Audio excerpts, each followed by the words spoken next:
রহমতের বাড়ি ঝরার কথা ছিল আসমান থেকে। ঢাকার পথে হেঁটে যাচ্ছিল এক তরুণ, নাম তার ওসমান হাদি। বুকে ছিল বিশ্বাস, চোখে ছিল আগামীর আলো। হঠাৎ গুলির শব্দ ভেঙে দিল শুক্রবারের নীরবতা। রক্তে লাল হলো পথ, কেঁপে উঠল মানুষের বিবেক। ওরা, হে আল্লাহ তুমি রক্ষা করো, ওসমান হাদি এখনো বেঁচে আছে। তার নিঃশ্বাসে দাও শক্তি, তার শরীরে দাও শিখা। জুলুমের হাত থেকে তাকে হেফাজত করো। সে এখনো লড়ছে জীবনের সাথে, হাসপাতালের বিছানায় শুয়ে। মায়ের চোখে দোয়ার বন্যা, বাবার ঠোঁটের কাঁপা তাকবীর। বন্ধুরা আজ সিজদায় নুয়ে। গুলিতে থামেনি তার জীবন, থামেনি তার বেঁচে থাকার ইচ্ছা। কারণ জীবন ও মৃত্যু সবই তো তোমার হুকুমে হে আল্লাহ।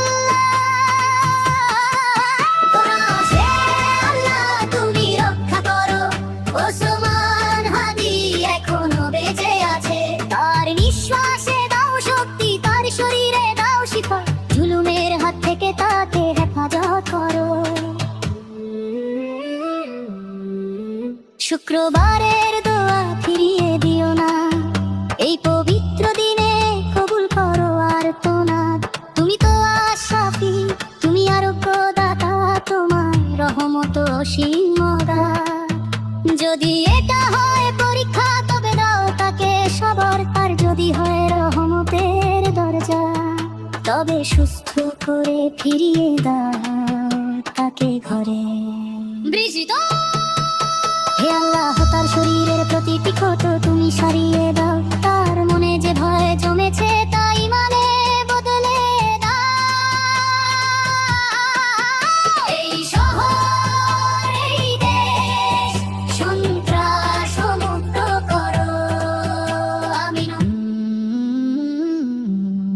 আজ ওসমান হাদি শুয়ে আছে আহত, কাল হয়তো দাঁড়াবে আবার আমাদের মাঝে। কিন্তু প্রশ্ন থেকে যায়, আর কত রক্ত চাই এই পথে। ইসলাম শান্তির ধর্ম, গুলির নয় দোয়ার ভাষা শেখায়। আমরা চাই বাঁচতে ভয়ের নয়, ন্যায়ের ছায়। শেষ কোরাস রাখবে তার শরীরের প্রতিটি ক্ষত তুমি সারিয়ে দাও। তার মনে যে ভয় জমেছে তাই মানে বদলে দাও। এই শহর, এই দেশ সন্ত্রাস মুক্ত করো, আমিন। আজ